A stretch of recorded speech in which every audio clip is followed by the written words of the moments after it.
Welcome to the URUR. My name is Jose, and today I talked to Anthony about the new Suicide Squad trailer, Superman vs. Batman, Dawn of Justice trailer, and DC Universe vs. Marvel Universe. Here's Anthony geeking out on the new Joker played by Jared Leto.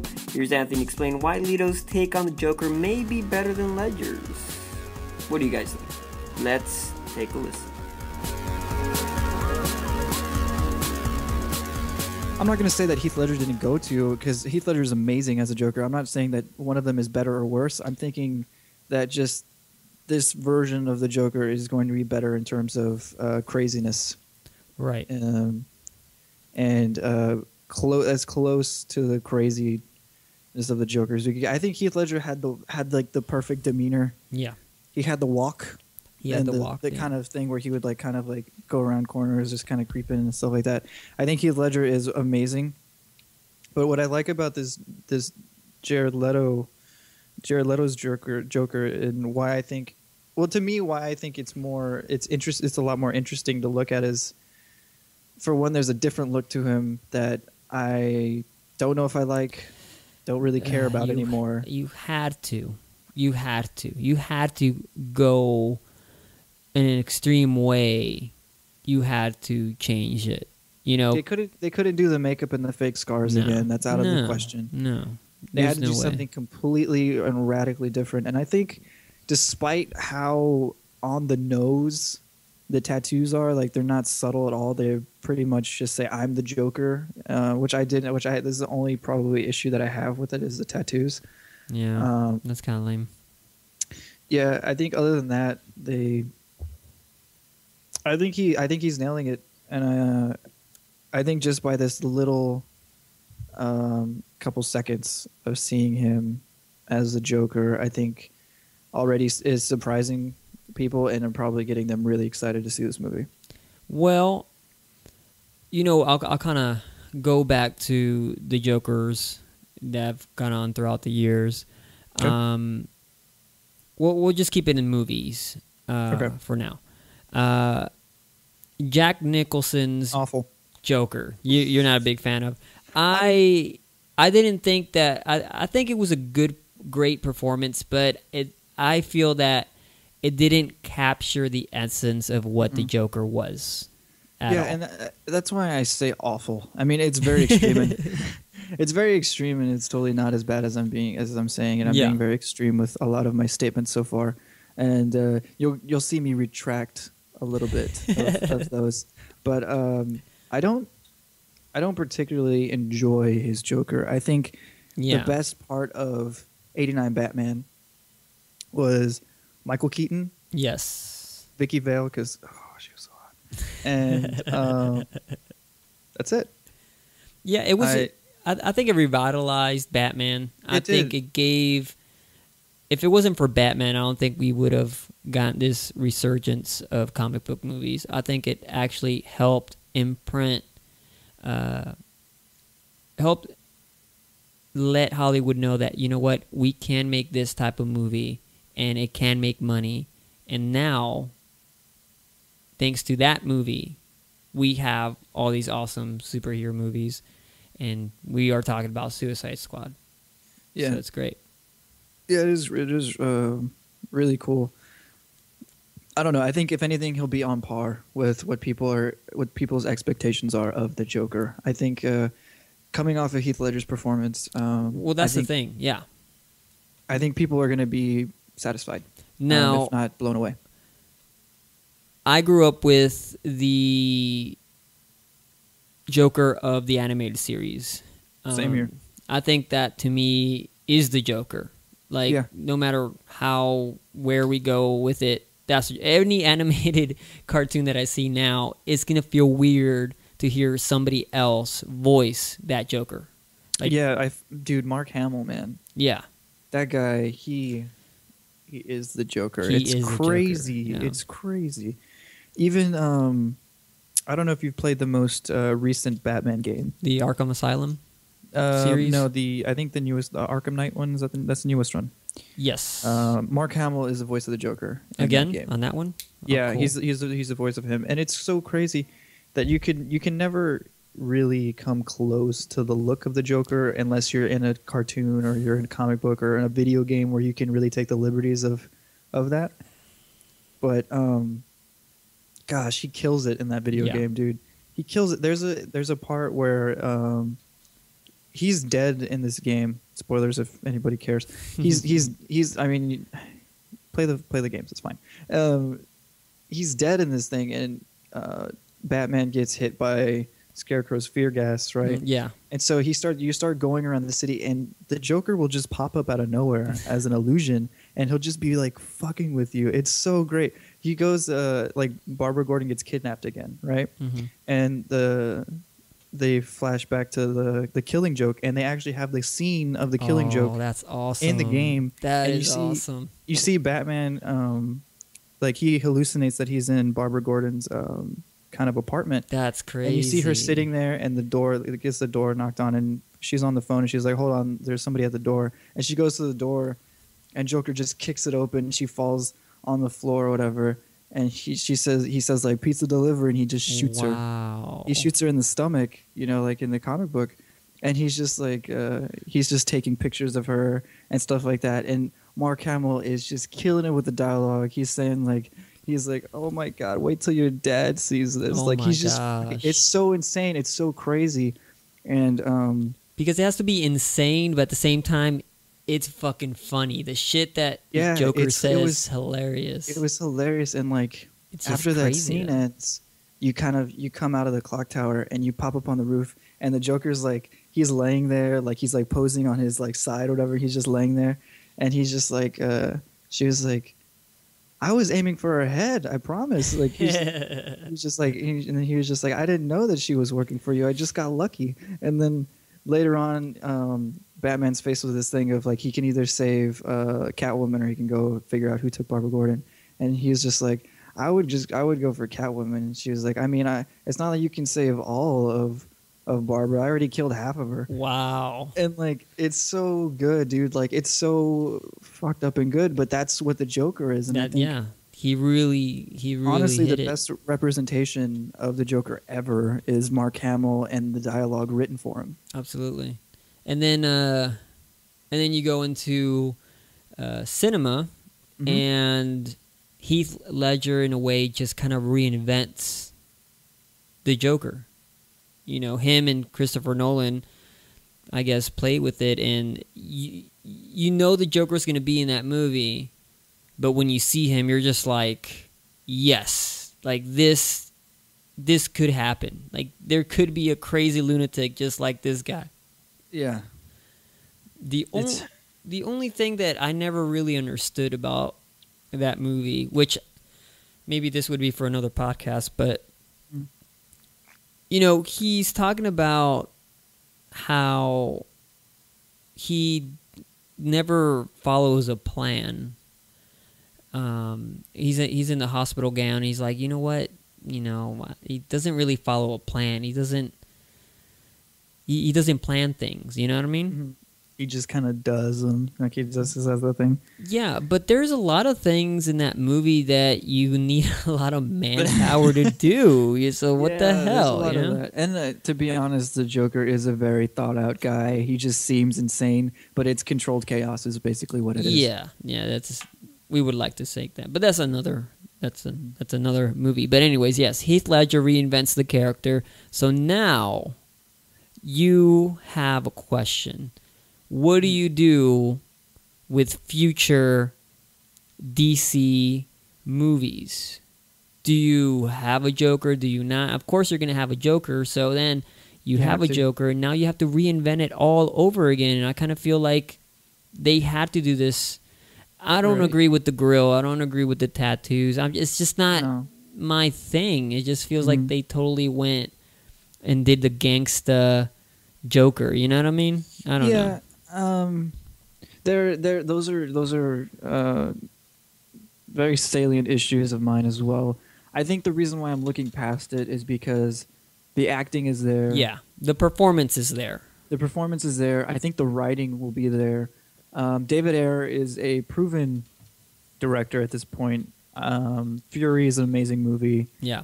very graphic as well, very heavy story. I think he's doing a great job with the look of the film that he's going for with Suicide Squad. I think I like it. It's totally different than anything we've seen before in terms of a comic book movie so far. We'll see, because it's not rated R. I don't believe it is, right? I don't know. I want to say that the only comic book movie that's coming out that is rated R is going to be Deadpool. Oh, man. Which looks fucking great, but that's another topic. Well, I mean, I think they would. Of course, it's not going to be rated R. I mean, it's a comic book movie, I think, but it's borderline, I think. Yeah, I think so too. I think they're going to try to get away with as much as possible. Well, it's very heavy. That's the thing about the DC universe is it's very heavy. It's supposed to be the total polar opposite of what Marvel comics are. Right. And I think they're nailing that right now. If anything, we're going to have to wait and see. But I really do think that the performance is there. And I think at the end of the day, that's all that really matters. Right. Because I would much rather have a very different take on the Joker's aesthetic than having a poorly acted Joker with a spot-on attire. I think that's, so, and I'm happy that they're taking chances. I think a lot of the times we see that people, when they get these very sacred IPs, these intellectual properties, when they get them, they're afraid to take chances. Yeah. And they're afraid to think outside the box and afraid to upset the fans. But what we're seeing here is David Ayer wanting to put his own mark, wanting to have his own voice in these comic book movies and wanting to do something different and taking a chance. And I think as much as comic book enthusiasts are probably going to be upset at some of the looks of these characters, some of the ideas that are being thrown around, I think they kind of are still going to like it in the end. Even Heath Ledger was like frowned upon when he was first announced. A lot of people didn't think he was going to do well. Of course. And I think people automatically are so protective of these characters and of these stories that they don't want them to be messed with. But at the same time, you're never going to get the same. Like we said earlier, like Mark Hamill is the best representation of the Joker so far. Yeah. Like I just think he is. He is Joker. Yeah. And so you have to do something different, because if not, everything's just going to be the same. It's stale. And, as much as I love the Watchmen movie, I do think it was page for page the Watchmen comic. Almost. And I think because of that, it didn't do anything new, and it just wasn't different than it was. Like I was watching a complete like CGI version of the comic book, and that's not what I want when I go to see a comic movie. I want to see something different, and I want to see something that's gonna like still wow me. Yeah, I don't want it to be bad. I just want something different, and I think that's what they're doing right by this, and they're putting their own take on it. And I think people have to be more open to this sort of thing, because it happens in comics all the time. Like the New 52 came out. Oh yeah. Thor is now a female character. They always do this, and people have problems with it. But the thing you have to realize is that these aren't forever. There's going to be another take on Batman, another take on the Joker eventually, and maybe they'll be closer to what people want. It's just you have to have something different in order to have some diversity in this content that's been around for 75 years. It's gotta have something different. And touching on the New 52 kind of observation that you had, I do feel that it is something that comic books do in order to keep up with every new generation. They need to keep these characters fresh, they need to retell these stories, and then they need to do this without having to revamp everything and clean the whole slate, which now they're doing convergence, and that's a whole other thing technically. Oh man. Yeah, that's talk about confusion. Yeah, it should be called confusion. Confusion instead of convergence. Yeah.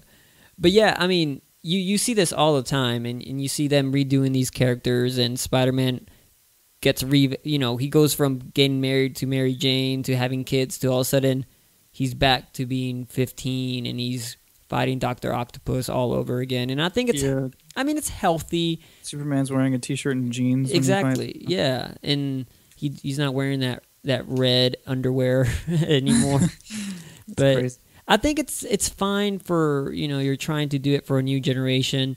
I mean, if you think about it, what's going to happen? The guy who was reading comic books, like, okay, for me, if I was reading comic books at age 15, now I'm 30, I guess I could keep my own Batman, right? But am I going to keep reading Batman until I'm 55? I don't think so, right? I'm going to start going into reading novels or books or something else. So it's something inevitable. Yeah, I mean, at the same time is like, who wants to read the same thing over and over and over? It gets tiring. You need these fresh ideas to be able to go back to what was old. Yeah. You know what I mean? Yeah. It's the same thing with fashion. You get all these new ideas, and then people are just like, "No, you got to stick with the classics." And then they go back to the 80s or the 70s or you know what I mean? They just everything is a circle, and so eventually, it's a cycle, yeah.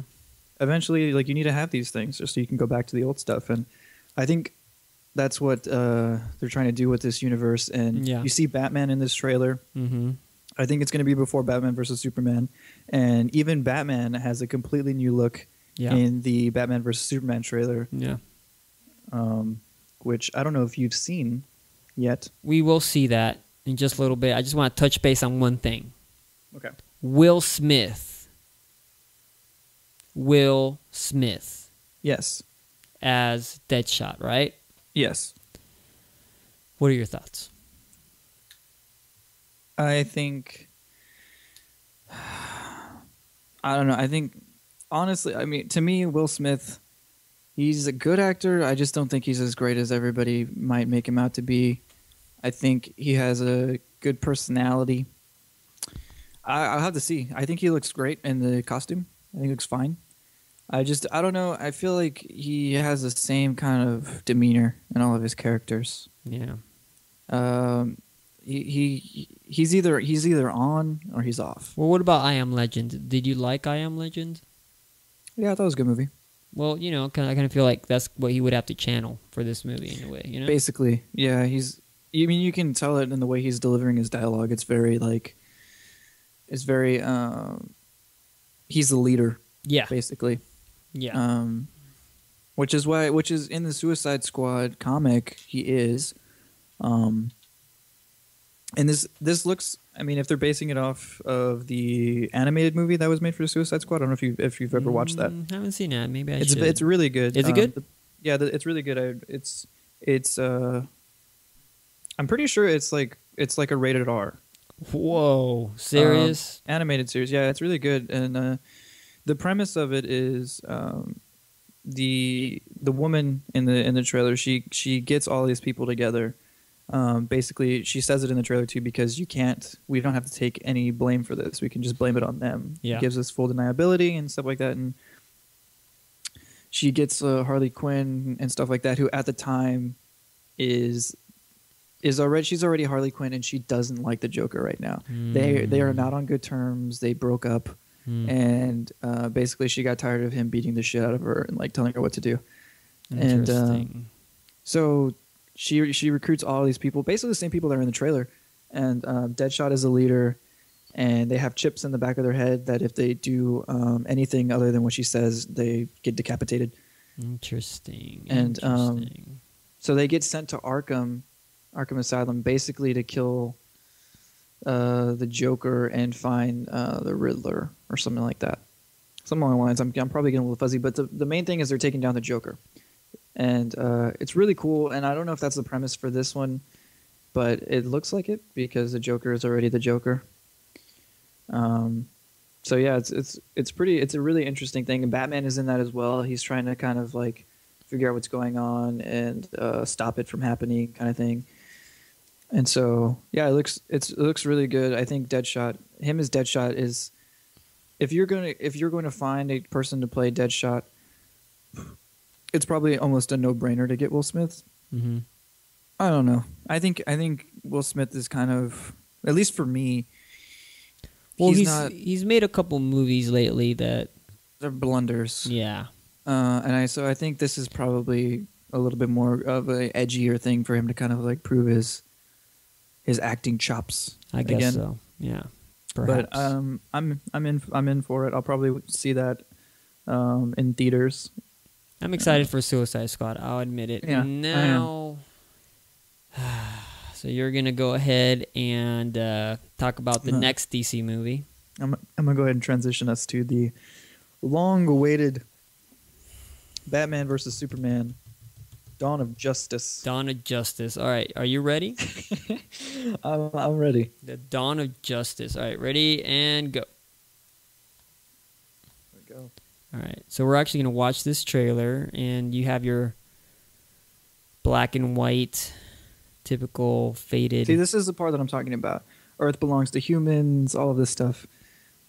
Which to me, it sounds, it's like I had said earlier, what I told you, it's just very, when the Earth stood still to me, it's just too much. Bruce Wayne getting real mad about his building. What I like is that they're it just happens to be his place building. in Man of Steel. You know? Huh? This is when Superman and Zod are fighting, and this is what Bruce Wayne was doing at the time. Oh, he's going straight into a big cloud of smoke, and you can see that child out of nowhere. And it just happens to be, look, see, it happens to be Wayne's building. He's mad. He wants his building back. Let's get our look at the Joker. We saw the Robin suit. Yeah. You let your family die. Suit looks great. Batman suit looks great. Looks very Dark Knight Returns. Yeah, it does. Okay, that I can see where we're coming at with the Alfred. He did look pretty like a badass. And then out of nowhere, you have Morbius over here. Mm-hmm. This is a great shot of Superman. Just in the air. Okay, but where did they get that white stuff to signal for Superman? You gotta assume they got all the leftover chalk from every school. Right. And they just, did what they could on the roof. And then he has to hold something really big because we need to know he's strong. Yes. Ooh, Jessica Lange. You have aged well. See, this is Jesse Eisenberg too. I think he looks pretty on point. I think he looks good. We'll have to see. I'm not completely sold on it, but I'm not completely sold on the thing that I love about this trailer is that there's a lot to unpack. There's a lot of details in here. Here's Batman. He's in his suit, presumably with some sort of kryptonite element. The light still there and works. Mm-hmm.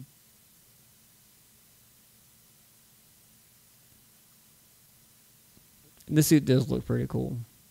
Oh, and then the water scene tells me Aquaman's in it, right? And why are we rehashing Bruce Wayne's story anyways? We already know. I think they're just going to flash back to it at some point. For people to know. And then Wonder Woman out of nowhere comes out. See, right there, Alfred's saying he's not our enemy. I think Alfred's on the up and up, knowing Lex Luthor's up to some shady shit. This is true. And then Jason Eisenberg with that rock. Oh, my God. Yeah. Right here, Dark Knight. That was a Dark Knight reference. Yeah, I can see that. Oh, yeah, that was cool. A lot of CGI, though, but whatever. I'll live with it.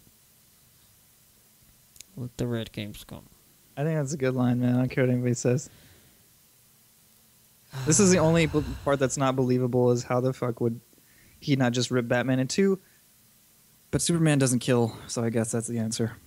Well, then he did kill in the first one, though. He killed General Zod. But I think he killed because he had to, and I think. Okay, so now we got through the trailer. Yeah, we're done with the trailer. Let's start discussing this. Go ahead. This is my thought to this trailer. All right. Is that this fight between Batman and Superman? Mm-hmm. It's going to happen before the end of the second act. Okay. It's going to take place either halfway through the movie or a little bit before then. Okay. And Bruce Wayne's going to start off just with this brooding hatred towards Superman. All of this stuff going on because his building went up in flames. Yeah, and because he to him, and quite frankly, to probably how we would be if we saw two people in the air flying around shooting heat vision and destroying buildings, people would automatically think 9/11, and people would automatically think, who the fuck is this guy? What is he doing here? I got you. How do we control him? What a danger he is, right? Yeah. And so Batman sees him as A threat. A threat, yeah, to not only him or to anybody, to everyone, to everybody. He's a threat, and he needs to be stopped. Absolutely. And what I think is going on here is Batman doesn't trust him, but what I think is going to end up happening is Alfred is going to talk some sense into him. Say that. Alfred the Wiz. Yeah, and they're going to end up teaming up, and they're going to realize that Lex Luthor has been manipulating. The media has been manipulating this person that is in office, trying to prosecute Superman. Even Superman looks as if there's a couple scenes in there where him and Lex Luthor are having a moment, and it looks like Lex Luthor is effectively manipulating him. And there's a shot where Lex Luthor is looking at kryptonite. Yeah, I'm pretty sure that they have confirmed that the metal Batman suit has some sort of kryptonite agent. So it's kind of like Lex Luthor is working with Batman in a way. Yeah, I think he's playing both sides and getting them to kind of stoking the fire so he can get his own plan across some way or another. And there are soldiers that are with Superman that is like supposed to be they're all clones. Yeah. And stuff like that. Presumably Lex Luthor ends up turning it on Superman some way of saying like he's getting an army of people and blah blah blah. He's going to try to do this, and then people are against him, and Lex Luthor's saying, "Look, this is what I can do," or being that figurehead of like I'm with the humans kind of thing. I can see that. I can see where. So you're I think going. that's kind of I think that maybe is where their head is at with this premise for the movie. I don't know how Wonder Woman ties into this. Not at all. Maybe she already knows Bruce Wayne is Batman. Maybe Bruce Wayne already knows that she is Wonder Woman, and maybe Wonder Woman is there to try and like break up the monotonous of Batman and Superman fighting and trying to say, "Hey, look, Lex Luthor is the real threat," kind of thing. Like, I don't know. And she's trying to get in the middle. I really don't know. I mean, it is the dawn of justice, so obviously they're gonna conjure up some story and how they started working together because they're the core of the Justice League, and then that's gonna set, that's gonna set up the next movie, which is the Justice League movie and whatnot. And we see that one water shot. So there was Aquaman. That is gonna be a reference. That's a reference to Aquaman. Yeah. There was a reference for Joker. Yep. There was a reference for Robin. Yep. I have to assume it's Jason Todd, not Dick Grayson. Dick Grayson is Nightwing, which he should be out there running around somewhere. I don't know what he's up to. Mm-hmm.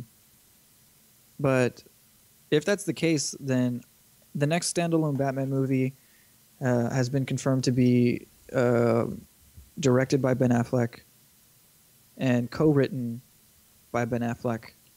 And they said Brainiac was going to be in a Superman movie. Yeah, which would be cool. That'd be cool. Yeah, obviously. And I know, I think his name is Geoff Johns, I want to say. Oh, yes. Famous He's a Superman writer. famous comic book writer. Yeah. He's actually co-writing with Ben Affleck. That's Batman cool. Movie. That's exciting. They're getting somebody from the person that actually writes and DC someone Comics. different than all the Batman movies. Yeah, now I'm excited for that. Yeah, and so I'm thinking with all of these little like subtle hints, I want to say that in a standalone Batman movie, we're going to end up getting the story of Red Hood. That'd be cool. Because I think they're setting up this whole Jason Todd thing. They're setting up the Joker. Yeah. And I think they're going to end up marrying those together in a standalone Batman movie and have that tie into something. You got to imagine. If he's already in Suicide Squad, then I have to assume that they're already they're going to flesh out some type of storyline with that. Not too sure exactly how the Joker would even play into the Justice League movies. Maybe he kind of just is seen as like this like sub-story plot or something like that going on. He's working with maybe Lex Luthor and Brainiac, or I don't even know how they would do that because those guys are on some totally different levels. But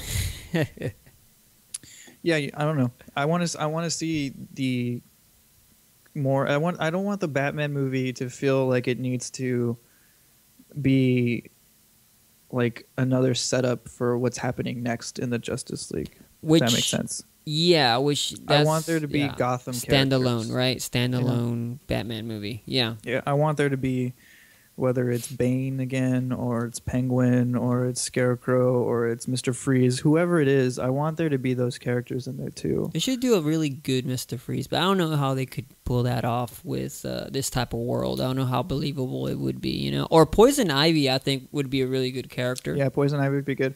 I'm pretty sure they're going to end up making it about the Joker. Yeah, obviously. I mean, I think they're going to do a Joker Harley Quinn thing again. They're probably going to do another Suicide Squad at some point. I mean, you have plenty of material there alone.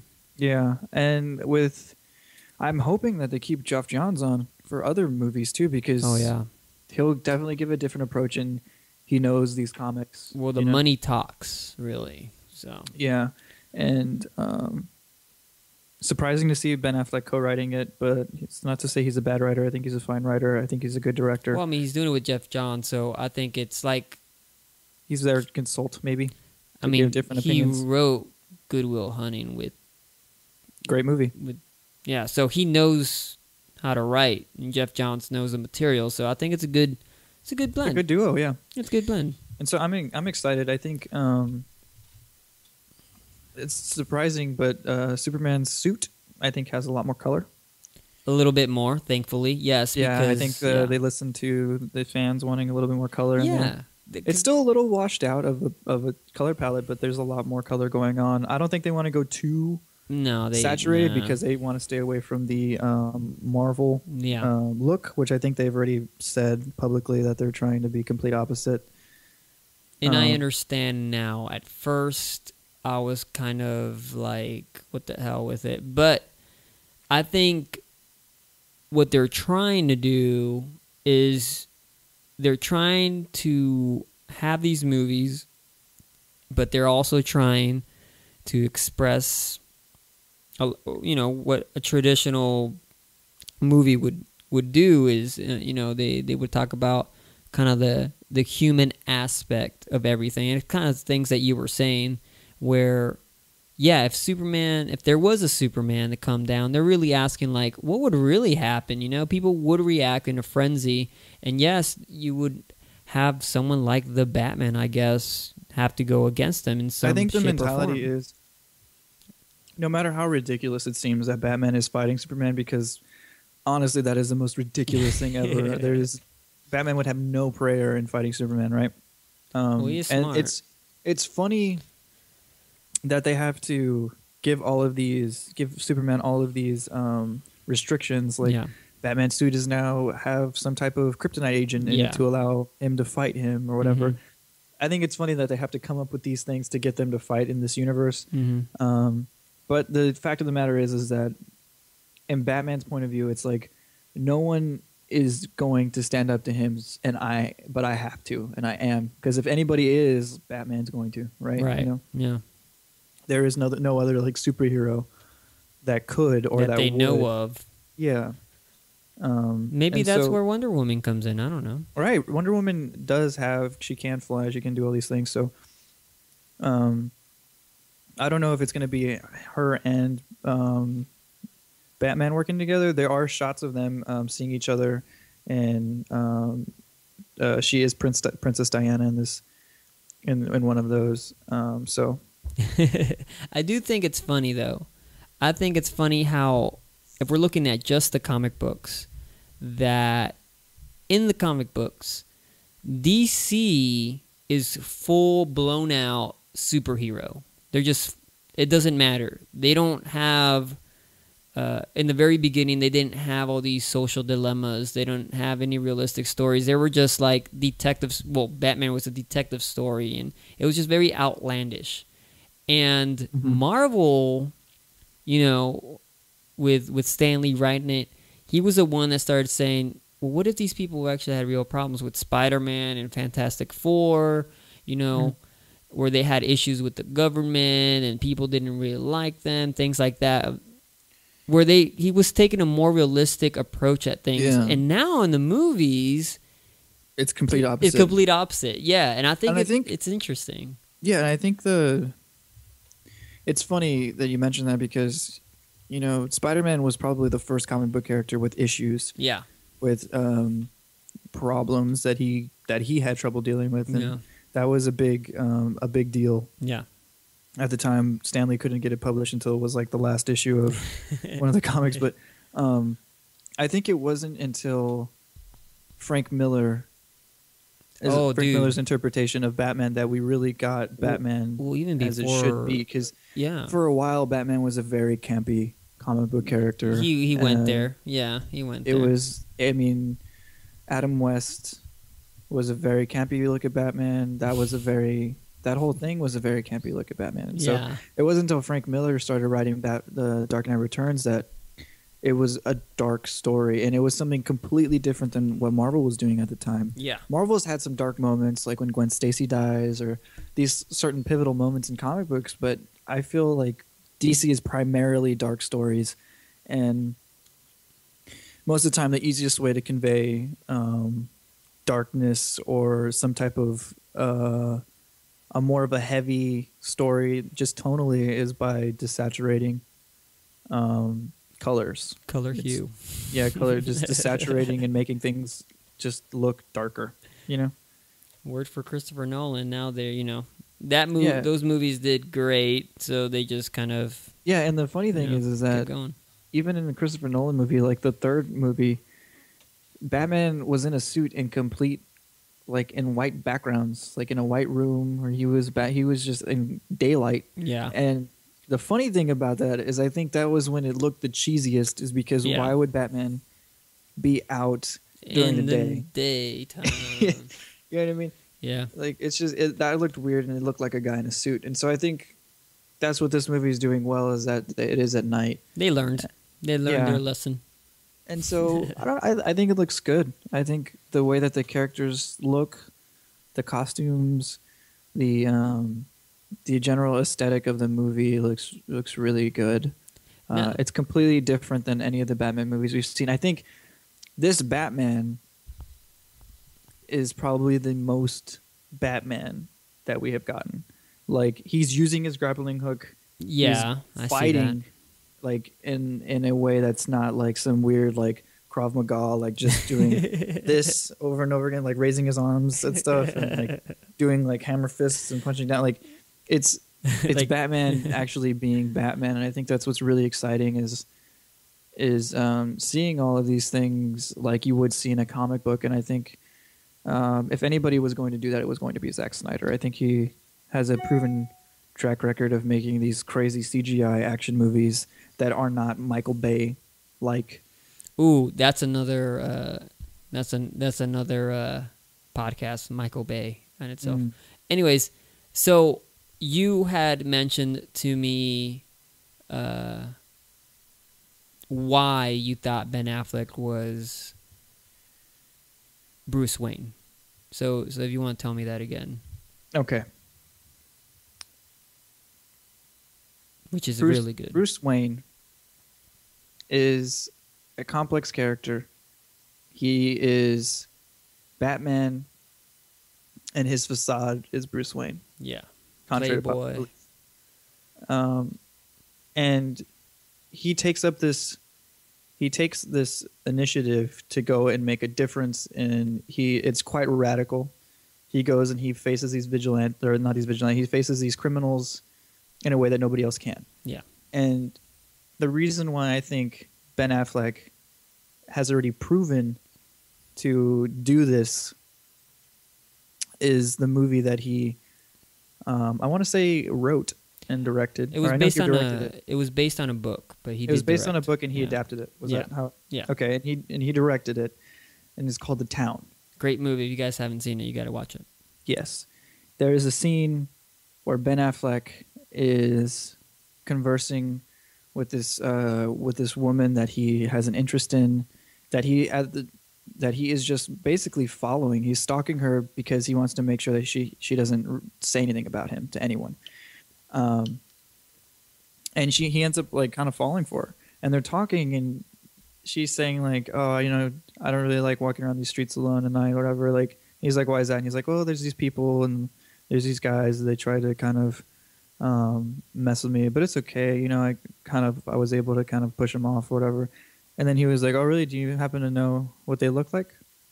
And so she tells him, but like, you don't know that. It cuts to him going to his apartment where Jeremy Renner is sitting down on the couch, who is like his best friend, very, very much so, like a brother type character to him. Jeremy Renner, which happens to be Hawkeye. Yep. And he goes into the room, and Jeremy Renner's like, what's up with you? And he says to him, he's like, I need your help with something. You can never ask me about it after tonight, but we're going to hurt some people. Yeah. And Jeremy Renner just says, whose car are we taking? And it goes to where they're wearing these masks. They break open the door, and Ben Affleck is beating the shit out of these two guys to send a message.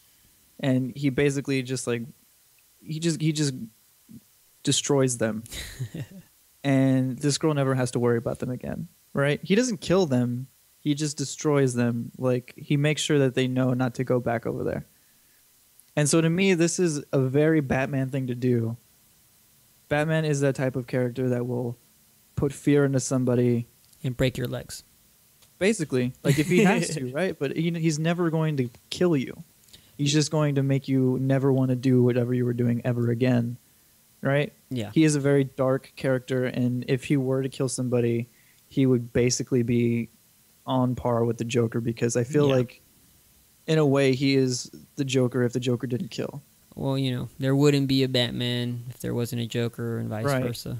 And so that's why I think Ben Affleck is going to be a phenomenal Batman. I think he's a great actor. I think he's proven he can do this character, and I think he has the look better than Christian Bale had the look for Batman. I think I can see that now. Yeah. I think when you see him in the suit, he looks like Batman. He looks like Batman Returns, like Dark Knight Returns Batman. Like he fills out that suit like great. So yeah, I mean, I'll be honest, I wasn't sold whenever I first saw that he was gonna be the Batman, but you know, I think you convinced me. You convinced me. You have a lot of really good points, and you know, I was just watching the trailer over again, and have this really tight scene where they have him pinned down, you know, and he's trying to break free, and man, he looks really awesome in that scene. But yeah, I could definitely see how he does pull off Bruce Wayne very well, and he does fit that suit. He pulls off this very just dark Bruce Wayne that I think we're going to see it in this movie. Him start off as that Bruce Wayne that like he hates Superman, and he's just like very angered and threatened in a way, and he's trying to remove Superman from the equation. I think we're going to go from that type of Batman to the where he comes around to being this, okay, let's work together. We know who the real threat is. Let's go after Lex Luthor. Let's do this. Let's be a team. Well, even when you know, even the Justice League animated series, he's more aloof. Even in, I don't know if you've seen it, but I like the part where they're like, all right, well, I guess we could do this, right? Are you in? And he's just like, if you need me, you know where to find me. And he just leaves. Like, I like that. And I kind of feel if they keep that in here, it'll work just fine. And even in the Justice League animated series, too, him and Superman would butt heads. Yeah, all the time. Yeah, it was just a thing that happened, but they knew when to work together, and they knew when it was time to focus. And I think that's what's going to happen. And towards the end of this movie, we're going to get the Batman that's more of a symbol of justice. There you go. And all that stuff. And I think that's why it says Dawn of Justice, because at the end of it, you're going to see where how they know basically each other's like strengths and weaknesses through fighting each other, and kind of. I think that's the way that they're going to bond, to where as much as Batman at times won't like Superman, as much as Superman will have a problem with the way Batman does things. Because that's a whole play on the Justice League. Superman is more of the, do you need to hurt these people? Do you need to do this? Like, is there other ways of handling it? And Batman's kind of just like, look, man, like, got to do what you got to do kind of thing. Exactly. And I think that's why they butt heads so much, is not so much of the morality of it, but of the violence of it.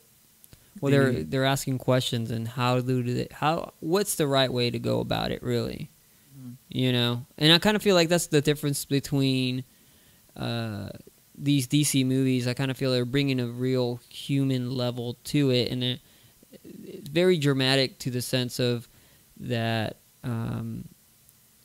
they're bringing real life scenarios and try to make them play out with these superheroes. Whereas Marvel's a bit more cartoony, I guess you could say. They're a bit more fun. Yeah, popcorn movies. Yeah, they're definitely popcorn movies, and I definitely think that they have a lot of comedic relief in them. Yeah, which is fine. It's cool, but and not all the time are they even good jokes. I think they do it like just because they feel like they have to, and that's what a Marvel comic is. But I think out of both of them, I don't think Marvel's ever had a moment where they didn't completely nail the look of a character. Like every person, they came in close the with Avengers, Iron Man, though. Yeah, I think Tony Stark, like Robert Downey Jr., is like the perfect look for Iron Man. I think Wolverine, Hugh Jackman, is the perfect look for Wolverine. Even though he's 6 foot tall. Yeah, even though he's 6 foot tall. But it's just like all of these things, I feel like they kind of have the looks going on for them. And I think DC has to find the actors. And I think the actors that they pick come from darker movies. Yeah. Even Henry Cavill, who plays Superman, came from Immortals, which is a completely dark movie. Yeah. Dark Greek like story, and I think that's good. And to me, the DC movies, as much as I can have problems with them, I have problems with Marvel movies as well. The plots aren't actually that great for Marvel movies. They're not very interesting. They're just kind of fun to watch. But I think the DC movies are more enticing to me because they have these more depth. Yeah, have more depth. There's a lot of there's more of a story to really more cerebral. I want to grasp to. It's I don't know. I think they're a lot heavier, and so that's why they're cool. So let's just say 20 years from now. Okay. Which movies will you go back to? Will you go back to the Marvel movies, or will you go back to the DC movies? Because I feel like, me personally, the Avengers came out. I went to see it. I thought it was awesome, and then it was on Netflix a year later, and I tried to watch it, and I was really actually bored. Yeah, I think so. I think that's. I don't know if the Avengers is a one that you can rewatch over and over again. Which is funny because I must have seen The Dark Knight Oh, dude, yeah, I saw that. I don't know how many times already. It's one of those movies where you watch it again and it's just as impactful as when you saw it the first time. And it's because of Heath Ledger. It's because of the Joker. The performance, I mean?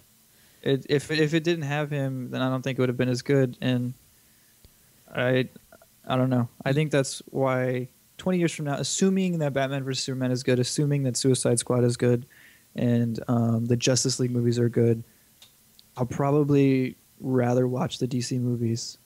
I'll still watch the Marvel movies because I'm sure if I took a big amount of time off, I'd probably have fun with them. Oh, yeah. But I think I would watch the DC movies because they would just be... they would have a lot more of those moments that weren't just like, whoa, look at all that action. It would be more of like holy shit, do you see that? Yeah, no, definitely, because it comes back to you're really having to think, and you're really trying to everything that's happening in this DC universe with this whole Superman Batman thing is a big deal. It's a whole world affair. And you're really seeing across the planet how people are reacting and how it's impacting the whole world. And you're trying to think, wow, man, if this really happened here right now, that's what they're asking, how would we react? And the Marvel movies, you're more kind of like, whatever, you're blowing all those buildings up, and the last Avengers movie, they freaking lifted that whole freaking town, Yeah. And what I love about these DC movies, a lot of people were complaining about Man of Steel, saying oh, these people are dying. Look at all those dead people, right? But that's what would happen. That's exactly what. Yeah, with these Marvel movies, it's kind of like, I don't know. I kind of everyone got off of that rock. They were like, everyone's getting off this rock, and they got everyone off. Like they didn't even show anyone dying. Everybody got off that rock and got onto this big ass like airplane landing strip hangar thing. I don't know. Wow. Like yeah, it was crazy. It was like they took a break from Ultron's doing all of this and it's happening so fast, but yet we have enough time to get everyone out of this city. And that's more to me. That's more absurd than Batman fighting Superman. Yeah. Like, yeah. And it's funny because there's a moment where Hawkeye tells this person, like, there's aliens, there's flying people. I really can't tell you what the hell is going on. Yeah. But we're here. And I think that was probably the funniest line because it was like they're almost like taking a shot at themselves saying like this is completely insane. This is, yeah. But yeah, I think that's why I like the DC take on it more is because there is a tragedy going on. Like whether it's talked about in the movie or not, there is like people dying, there are buildings falling, all at the expense of Superman trying to remove Zod from killing everyone. And it becomes this thing of like there are going to be people that are sacrificed in order for anything to be resolved, whether it be like an act of terrorism or anything like that, right? Yeah, so no matter what. It brings up these questions. It's very 9/11-y. Yeah. And like when you look at the way the buildings are falling and stuff like that, but I don't know. It's one of these things where like that would be an actual question of like, well, how much is too much? Like when do we say like we're glad the person's gone, and when do we say could this have been handled differently? Yeah. Because he saved the world. If Superman never came here, would we have these problems? Right. And will these problems come back with him being here? Absolutely. You know, it's a fascinating subject, yeah. and I think it's more fascinating than fucking Thor coming to Earth and everybody just being cool with it.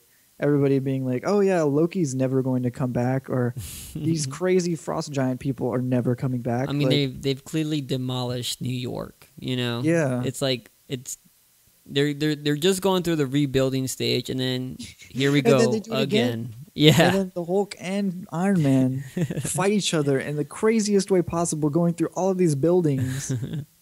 Like, it's insane. And these buildings fall down.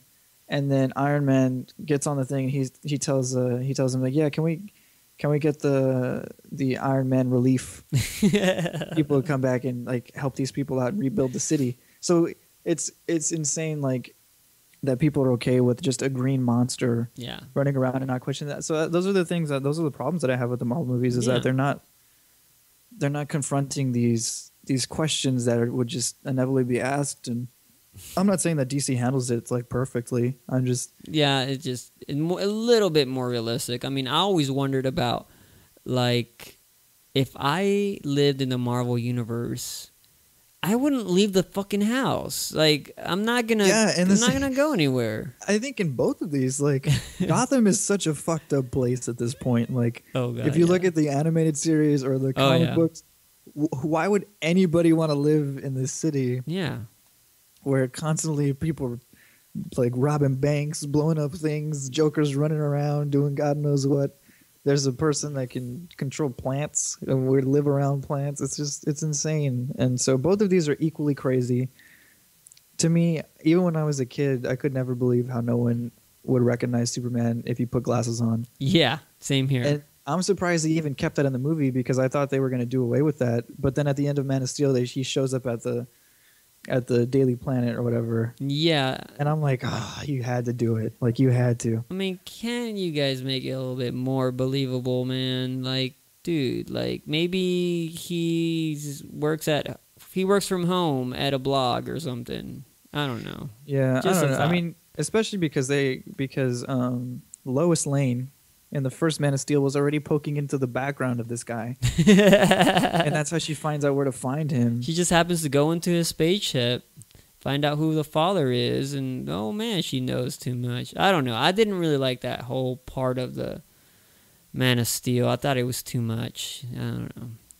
Yeah, I mean, both of them have its problems, but at the end of the day, they are comic books. Yeah, this is true. We can't take them super serious. Well, thanks for bringing me to reality there, sir. Yeah, if we were to be super nitpicky about every like plot point, subplot point, and the realism, then we would just be making ourselves look like fools. Yeah. But I think, it has to be done at some point or another. Yeah. Just to kind of have this conversation. It's always fun talking about these things because we're at a point in time now where almost every movie that is announced is a comic book movie. Yeah. And eventually we're going to get tired of seeing them. Hopefully. And the more curious thing is to be which one of them tanks. Which one of them... which was the one to go for? Which one kind of sets into motion the cancellation of movies and the return to... I don't want to say actual cinema because I'm not going to be a jerk. Yeah. But it's just something different. I don't know. I feel like every movie is a comic book movie or a variant of that. It is. But I do think that the Batman vs. Superman and the DC movies are the better ones.